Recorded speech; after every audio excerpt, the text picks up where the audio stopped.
Na primeira parte dessa história, conhecemos a história de Maribel, marcada por abandono, violência e instabilidade familiar. Também acompanhamos os comportamentos que chamaram a atenção de vizinhos e professores, além da amizade com Norma Bell e do clima de tensão que começava a tomar conta do bairro Scottwood, em Newcastle.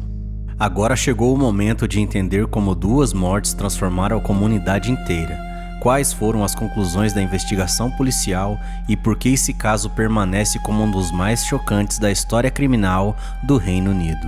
Eu sou o Brunão, seja bem-vindo à parte 2 da triste e sombria história de Maribel. Aqui a gente mergulha em casos reais, histórias intrigantes e mistérios que desafiam a lógica.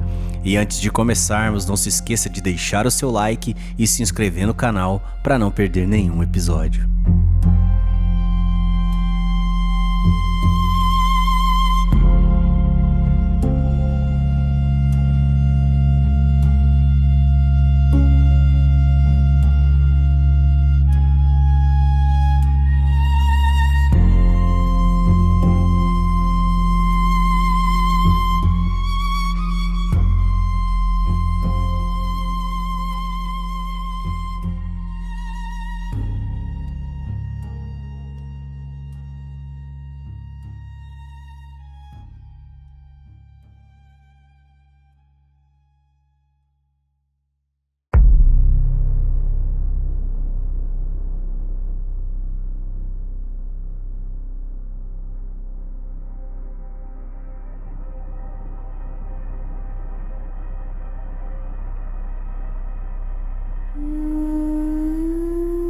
No dia 25 de maio de 1968, um dia antes de completar 4 anos, Martin Brown desapareceu enquanto brincava nas proximidades de sua casa em Scottwood. Horas depois, um grupo de crianças encontrou seu corpo dentro de uma casa abandonada. No primeiro momento, investigadores acreditavam que o menino havia morrido de forma acidental. Como não existiam sinais evidentes de violência extrema, a hipótese inicial era de que tivesse sofrido uma queda ou outro tipo de acidente durante a brincadeira. Enquanto os familiares tentavam lidar com o luto, Maribel e Norma Bell apareceram diversas vezes nas proximidades da residência da vítima, observando a movimentação de curiosos e policiais. Em determinado momento, Mari chegou a perguntar aos vizinhos detalhes sobre a investigação, demonstrando uma tranquilidade considerada incomum.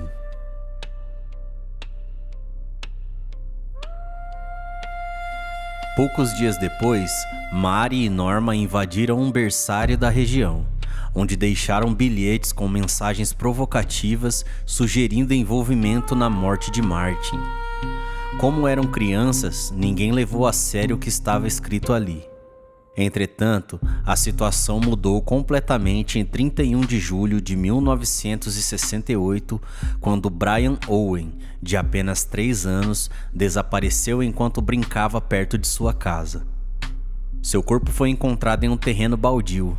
A investigação revelou os sinais mais claros de violência. A perícia concluiu que Brian havia sido estrangulado e que as lesões encontradas em seu corpo foram provocadas após a sua morte em uma tentativa de alterar a cena do crime.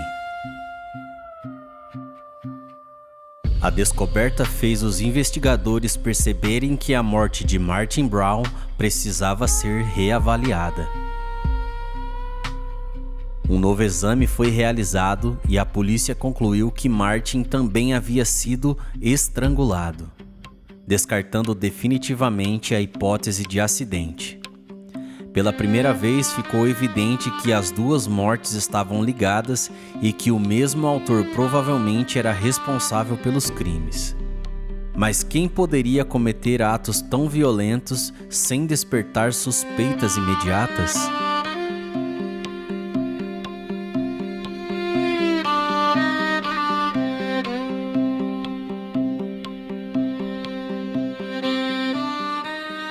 Com a confirmação de que os 2 meninos haviam sido assassinados por estrangulamento, a polícia iniciou uma investigação muito mais ampla. Detetives passaram a entrevistar dezenas de moradores, professores e crianças do bairro. Aos poucos, diversos depoimentos começaram a apontar para Mari Bell. Algumas testemunhas relataram que ela havia sido vista com Martin Brown pouco antes do desaparecimento. Outros afirmaram que Mari demonstrava um interesse incomum pelas investigações e fazia comentários estranhos sobre a morte antes mesmo dos detalhes importantes serem divulgados publicamente.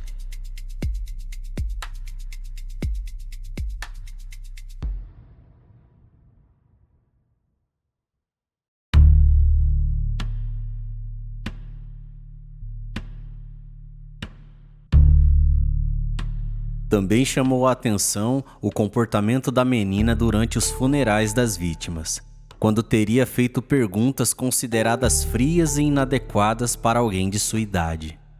Norma Bell confirmou parte das movimentações realizadas pelas duas, embora afirmasse que seguia Mari por influência dela. Durante os interrogatórios, Mari apresentou versões contraditórias dos acontecimentos e, em alguns momentos, parecia tratar toda a situação como uma brincadeira. Psicólogos chamados para avaliar seu comportamento descreveram uma criança emocionalmente perturbada, marcada por uma infância extremamente violenta e por dificuldades em compreender as consequências dos seus atos. Apesar da pouca idade, havia indícios suficientes para que a polícia concluísse que Mari Bell era a principal responsável pelos assassinatos. A revelação causou um enorme impacto em todo o Reino Unido. A ideia de que a menina de apenas 11 anos pudesse estar envolvida em 2 homicídios parecia impossível para grande parte da população. Mesmo assim, o julgamento se aproximava e as novas revelações ainda deixariam o caso muito mais complexo.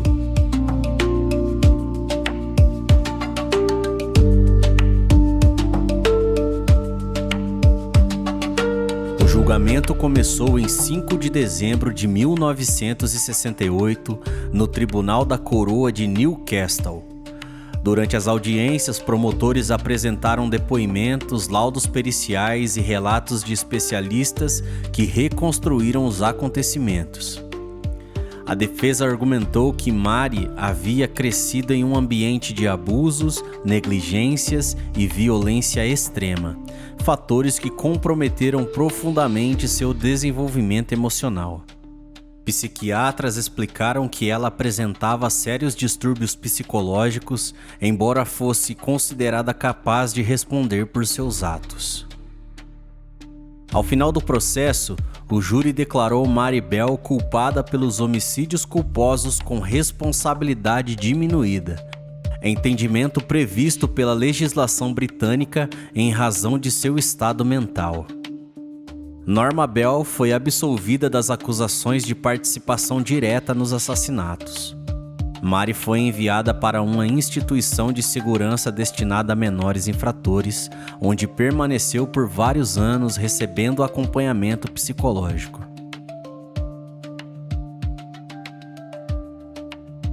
Após cumprir sua medida socioeducativa, foi libertada em 1980. Já adulta, passou a viver sobre uma nova identidade protegida pela justiça britânica para preservar sua segurança e de sua família. O caso provocou mudanças importantes na forma como especialistas passaram a analisar crimes cometidos por menores de idade, reforçando a necessidade de compreender o impacto de ambientes familiares extremamente abusivos sobre o desenvolvimento infantil. Décadas depois, o nome Mari Bell continua sendo lembrado como um dos episódios mais difíceis de explicar na criminologia moderna, justamente por reunir infância, violência, negligência e tragédia em uma única história.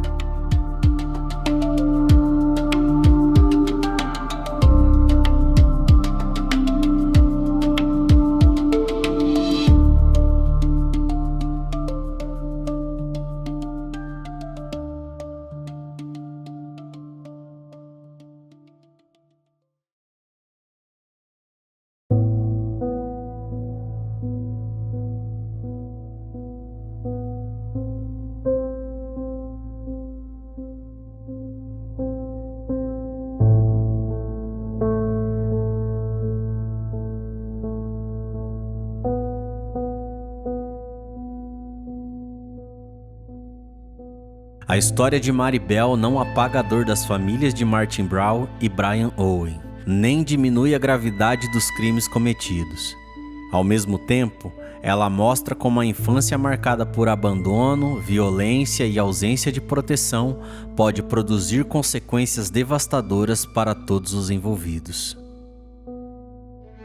O caso permanece como um lembrete de que a prevenção, o cuidado com crianças em situação de risco e a atenção aos sinais de sofrimento psicológico podem fazer a diferença muito antes que uma tragédia aconteça.